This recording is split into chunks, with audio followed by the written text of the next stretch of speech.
Hi, and welcome to this week's class of Zohar, Parshas Noach. This is class number 7. Alright, we are picking up our new schedule. We're here, and it is 3:15 a.m. Israel time.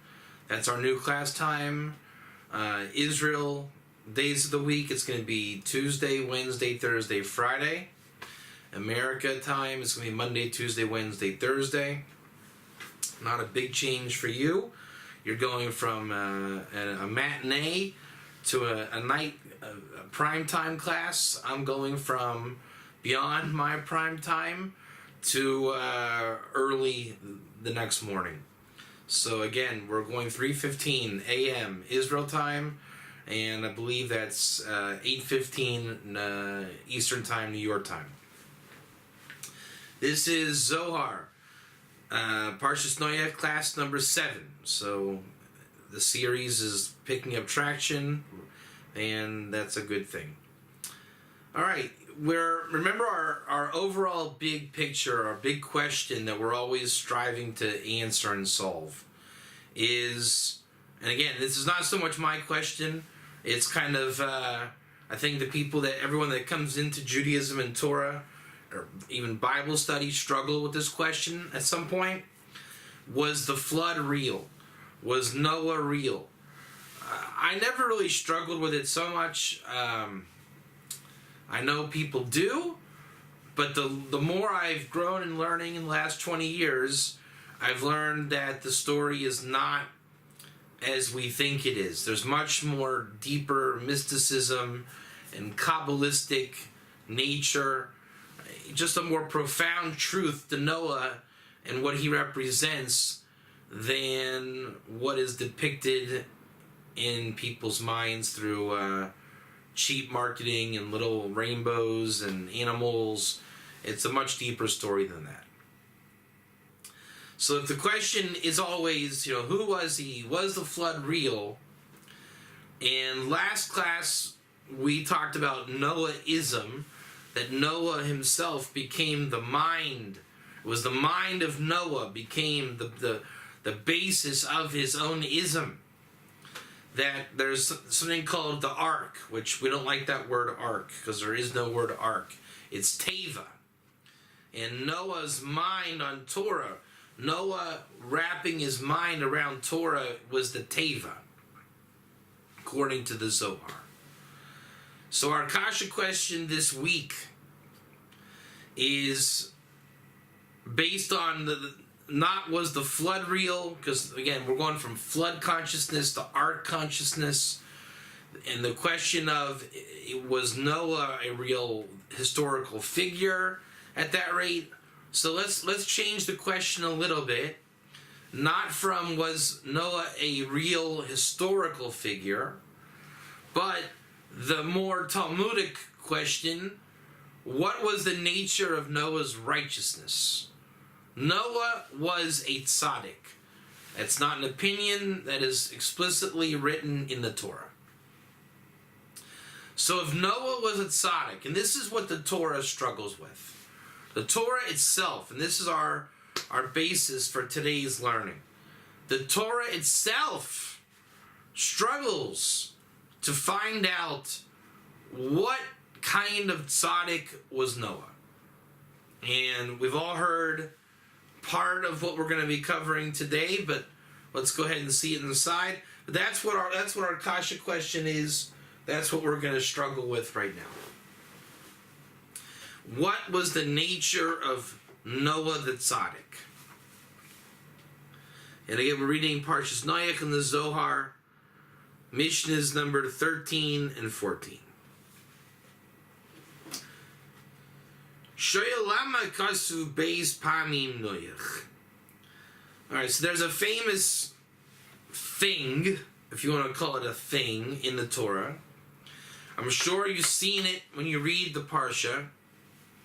How many times have you seen that God says, Jacob, Jacob, or Moses, Moses? We've all seen it. So the Zohar asks, why does the Torah write Noah's name twice?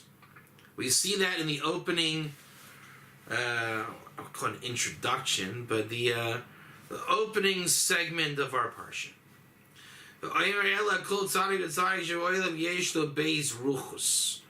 Each and every tzaddik that's in the world, he has two ruchus, two ruach. Remember, there's 5 elements of soul: nefesh, ruach, neshama, chaya, yechida. Echadu v'olam hazeh. One is in this world. V'echad v'olam haba. One is in the world to come. V'chein timsu v'kol tzadikim shekaru HaKadosh Baruch Hu Moshe Moshe Yaakov Yaakov Avraham will. And just as to every tzaddik Hashem calls their name twice, that is to say, Shem Shem. Now, I remember doing this years ago. It says, that is to say, Shem Shem 2 times, except for Isaac. I think this is, even if it's an accidental double entendre. Shem Shem means say the name twice. But it's also found in the Torah, Shem Shem, Noah's righteous son Shem. I did find where it says it twice. So, call it what you will. Outside of Isaac, you don't see God saying, Isaac, Isaac. Shelo kasu bo beis pamim Yitzchak kamosha kasu behem. Why? V'hu mishum shebishah shenirav Yitzchak al mizbeach yatzu nishmasu she'aisa b'loy lamazeh.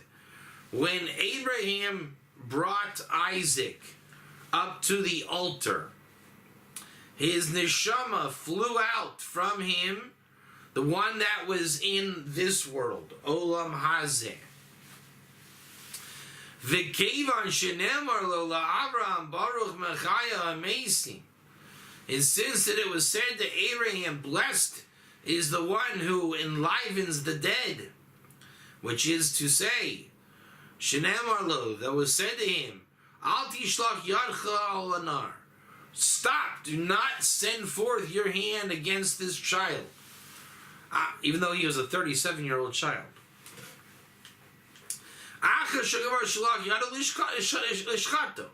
But this was only after that he had sent his hand to shacht him.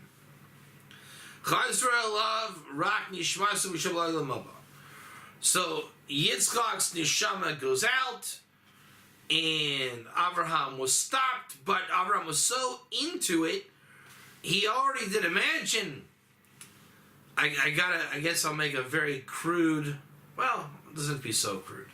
Let's say I broke into your home, right? You caught me in the middle of the night with my burglary outfit on, and I have your TV in my hands, and you wake up groggy and you say, Rabbi Katz, what are you doing with my TV in your hands? And I said, wow, I was about to steal your television. But you know what?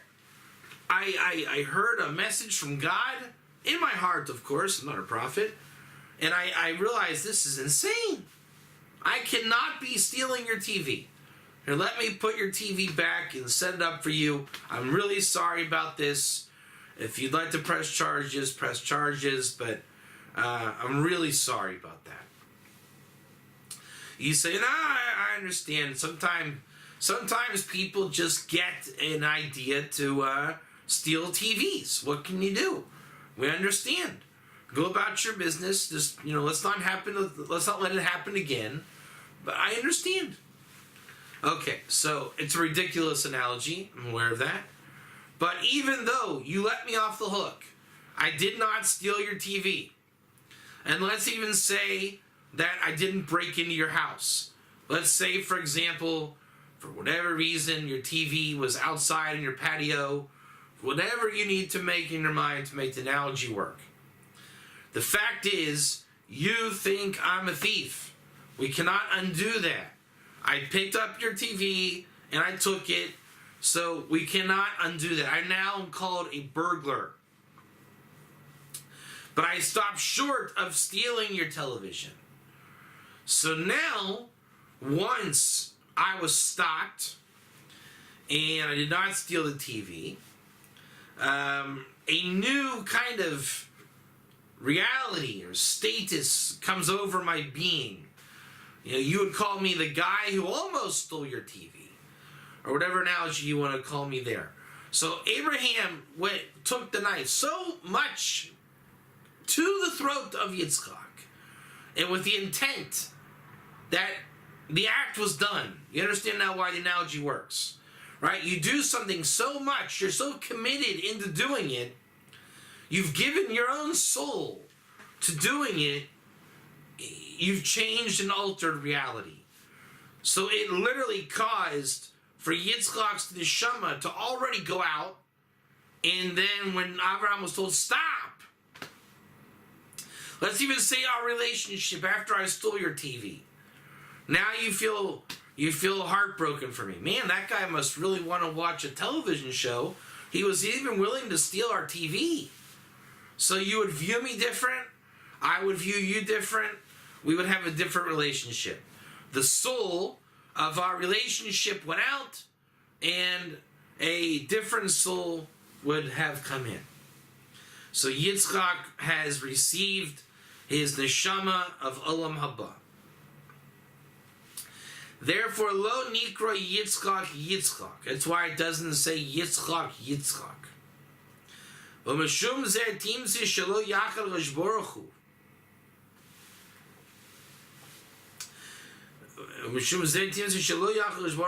This is why God did not unify his name to Yitzchak while Yitzchak was living. Ella al Yitzchak. I guess it's the double nature is a representation of unification of God's name on him, and that's why it didn't happen in Yitzchak's lifetime. Mishum shenichshav kames, because he was considered as already dead. Ki lo ayalo neshama me'olam hazeh elam me'olam haba, and it was not for him a neshama from olam hazeh, but only from olam haba. Kamo sheyesh niftarim me'olam hazeh, just like those who die from this world, and therefore Ramez hakasu va'amar hein b'kedushiv Lo Yamin v'Gleimer, as it says in the book of Job 15:15. Go look over there. Ki eino miyachid shemo al tzaddik b'chayiv. I'll explain the Job a little bit in my notes, and that's why it didn't unite his name on the tzaddik in his own life. 14. Perush achir al ma shekosuv noach noach. Another commentary on what is it that it's written Noach Noach. Shemishum sha'ayit tzaddik shevach also beis pamim. That because the tzaddik is praised with the 2 times, meaning is it because God is uniting his name to you, that and because the merit that you're a tzaddik, or is it just praise to you that you're a tzaddik? Hey, you're a tzaddik, let's call your name twice. Or it's, hey, you're a tzaddik, I'm going to call your name twice and let everyone know you're a tzaddik. And da da da. Shekaru noyach noyach. Tamim haya b'doirasav. He was pure and perfect and wholesome in his generations. Aval im haya b'doiras acherim. But here's the famous question. We've all heard this. Rashi speaks about it in the Parsha, and we've all heard it. This is the take we've all heard.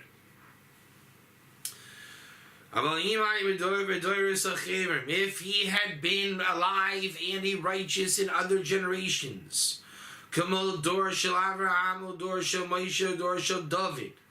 the generation of Abraham or of Moshe or of David, lo haya nishav laklum, he would not have been worth anything.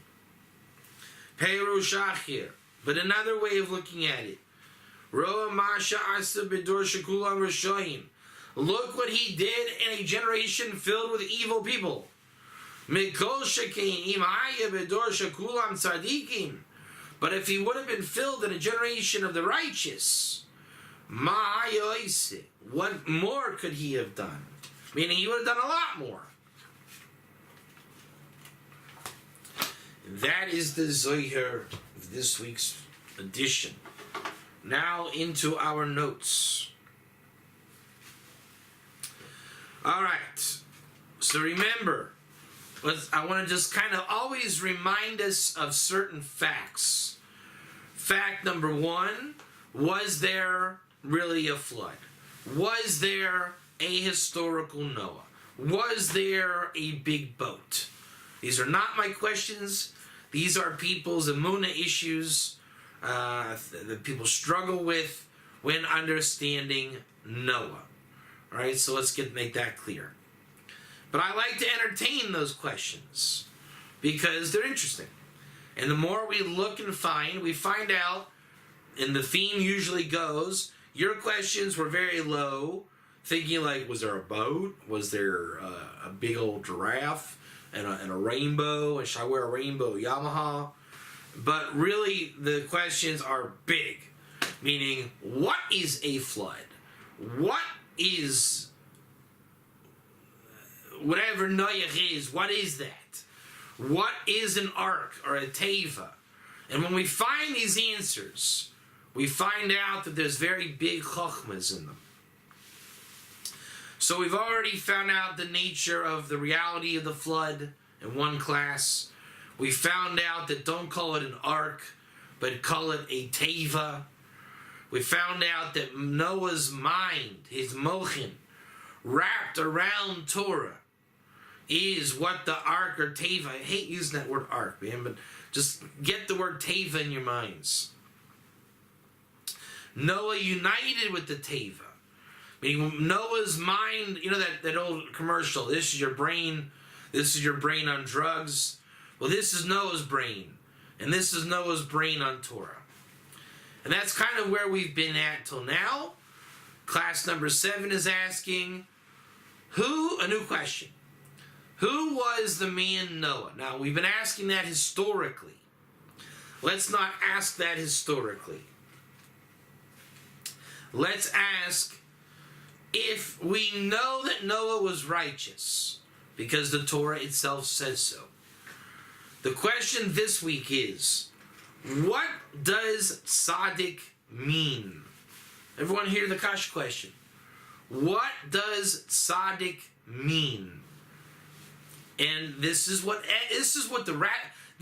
question the rabbis struggle with.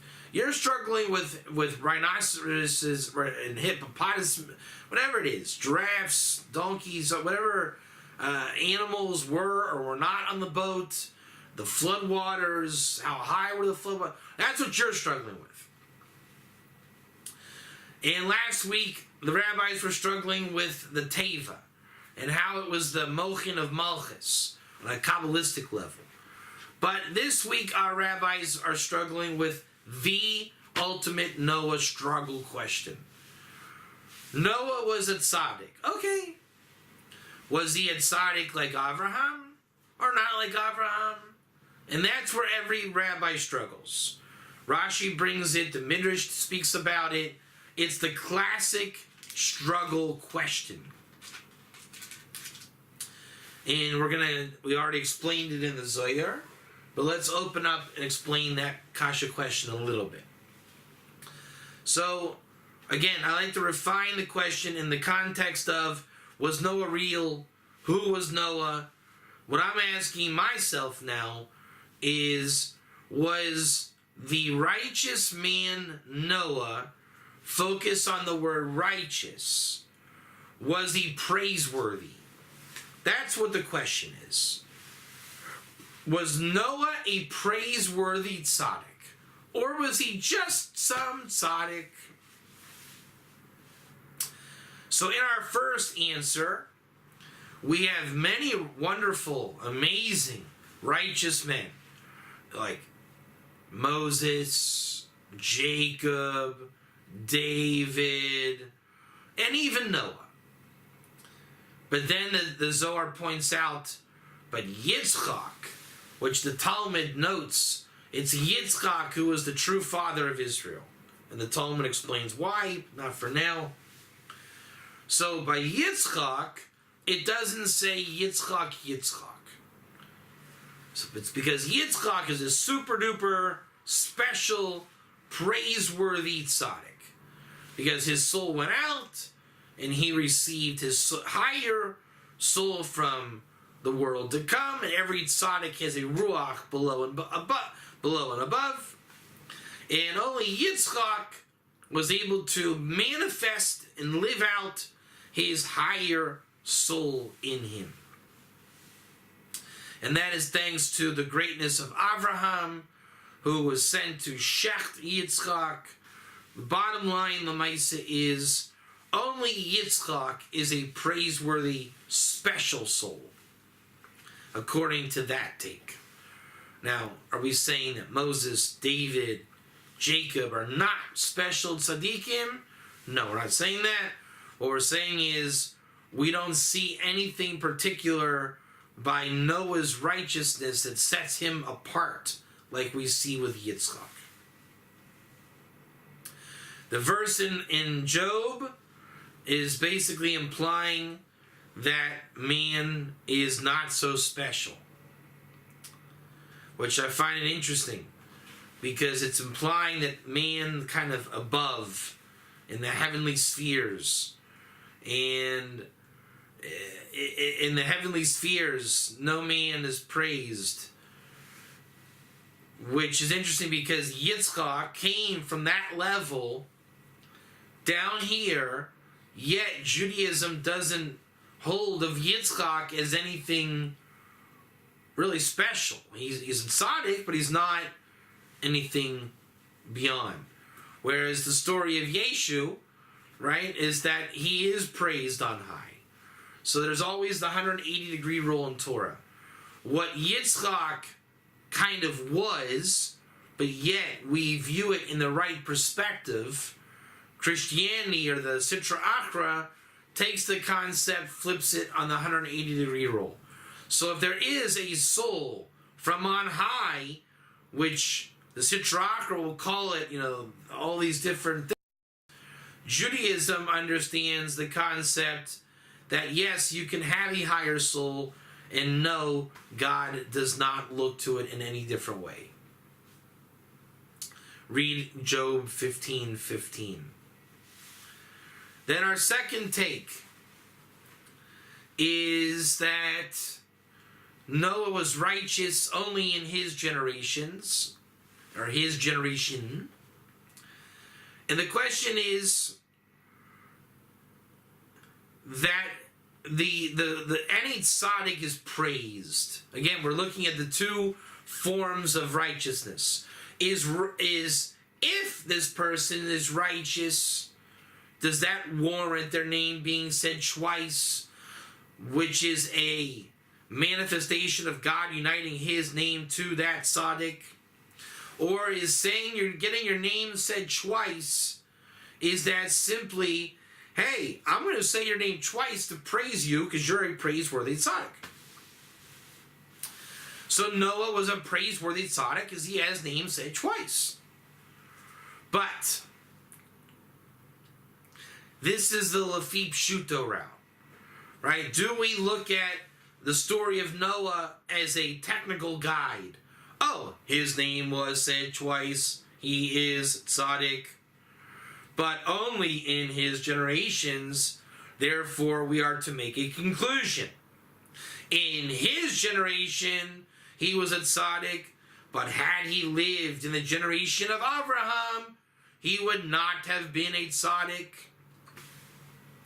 And we're forced to make this conclusion because the Torah itself goes out of its way and says in his generation.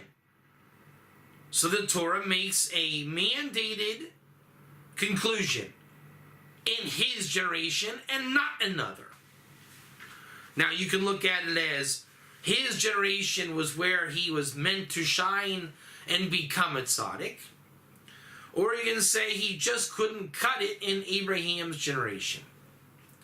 Or you can look at it as the Kol Shekin, all the more so.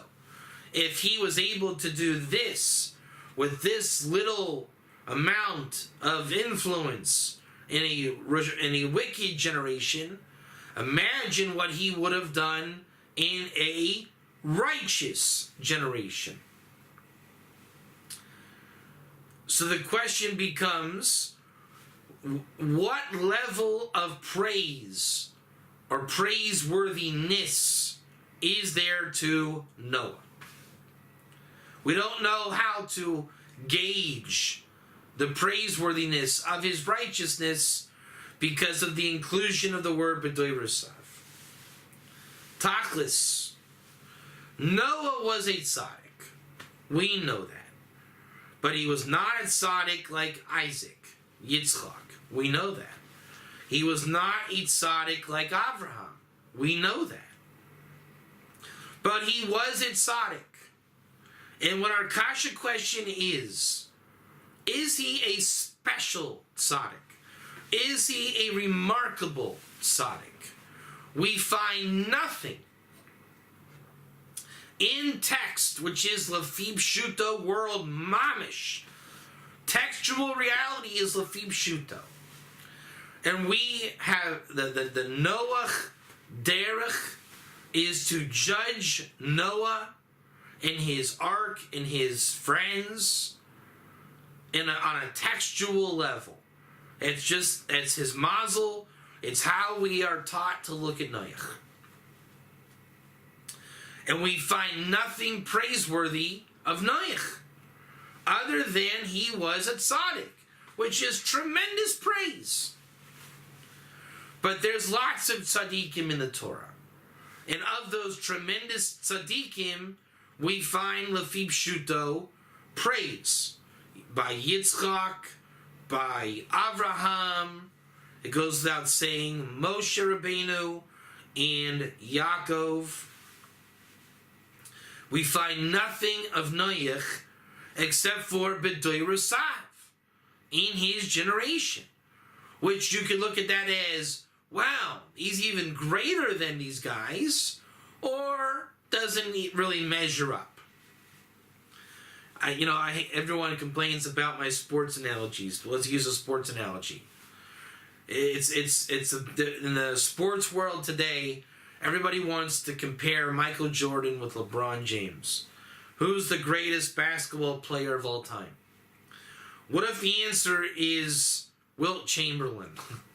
What if the answer is Bill Russell? Right? Maybe this is actually the answer to our Noah question, because nobody likes it when you throw in Bill Russell. How about in football? Who was the greatest quarterback of all time? Otto Graham won like 10 titles in a row. So nobody wants to throw his name in there.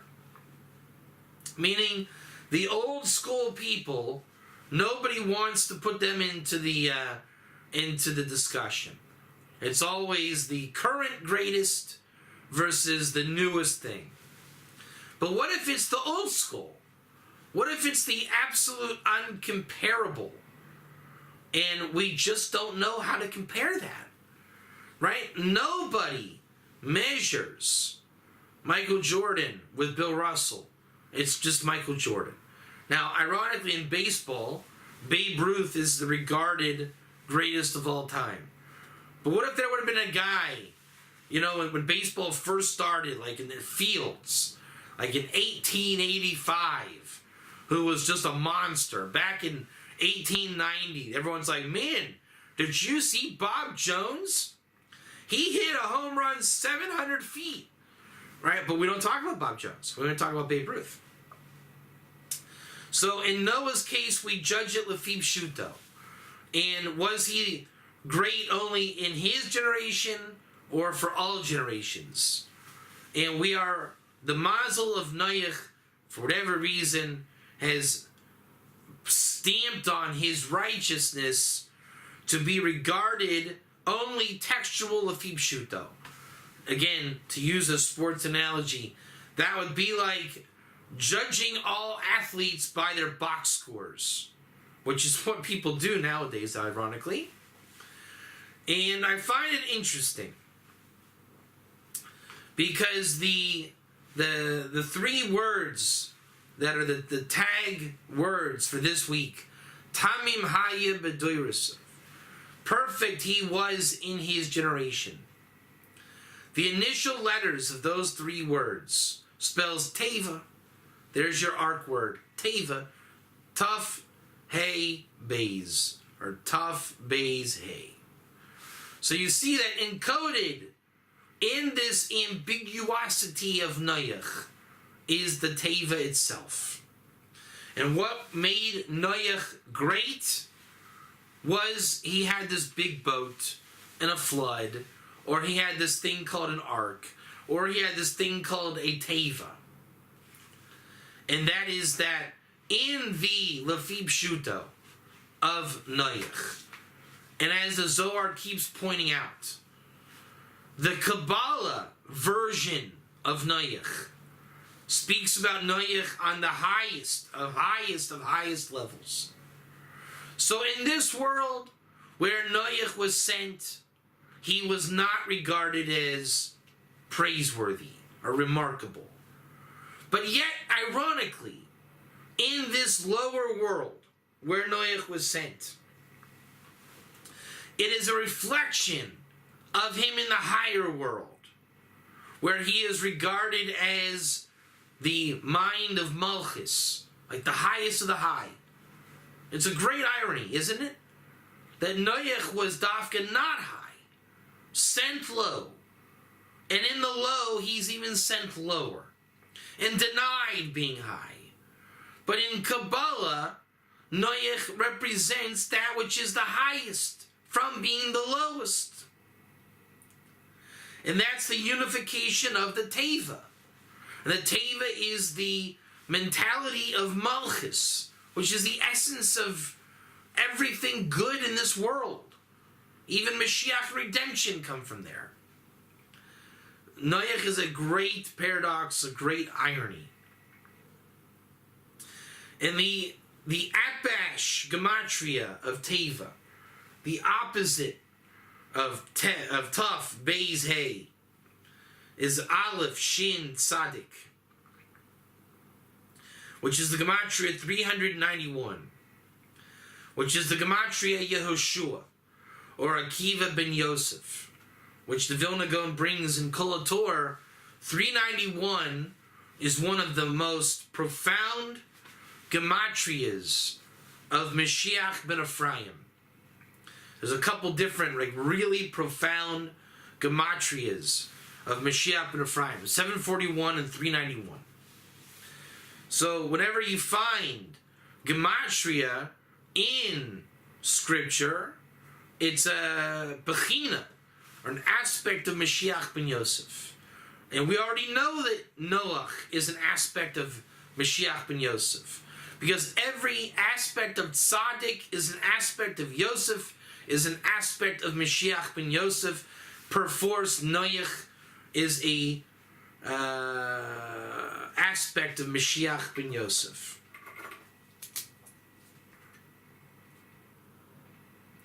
We know that in Mashiach ben Yosef, Kol HaTorah, when the earth will sprout righteousness.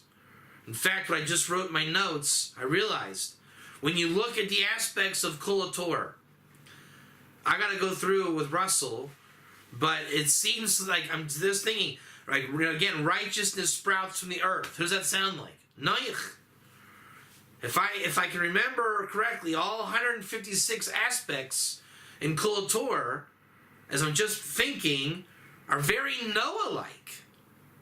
But the waters sprouting, the earth, Semach, Tzaddik, all this, the sprouting, the vegetation, it's all an analogy of Noah.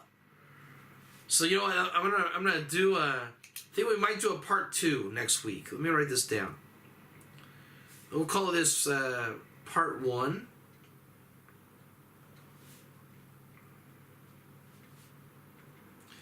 Part 2 is compare Noach to Kol HaTorah. And that'll be next week's class. We're going to find out to the nature of the righteousness of Noah. Is Tzadik, Noach, Kol HaTorah. Alright, that's where we're going to leave our Kasha question. Again, it just popped in my head that everything Kol HaTorah is about the Tzaddik. And now that we know certain intangibles about Noach, it would only make sense. Since we found the Gematria 391, it's only responsible to go to Kol HaTorah. We found encoded Teva. We know what Teva is. We know that Noah matters where he matters. And let's do a little side project next week's class. If I don't go into it hardcore next week, it means I didn't find much, which, whatever that is. Let me make a note to myself real quick. Also, class number 8, Zohar, Noach, Kol HaTorah, Noach in Kol HaTorah. And number Tes Vav in the Zohar. Okay? Thank you for coming out. I hope you enjoyed the new class time. Remember, my Tuesday through Friday, 3:15 a.m. Your New York times, Monday through Thursday, 8:15 p.m. Tomorrow morning, we'll be back in the Mazel book. If we have time, we'll go into, how do you call that work? I think Ecclesiastes. We call it Koheles. Wednesday will be Ger class, Ger Tzedek, Ger Toshav, mainly Ger Tzedek these days. Thursday, Friday will be Daniel's Song of Songs. All right, enjoy your night, sleep well. I have a big day ahead of me, as I hopefully will every day. Again, I hope you enjoyed the new setup, and we'll see you tomorrow morning. I'm going to call it morning, because that's how I'm going to do it. So, good morning, even though it's Lato for you. Good morning to you, and see you tomorrow morning. Shkayach.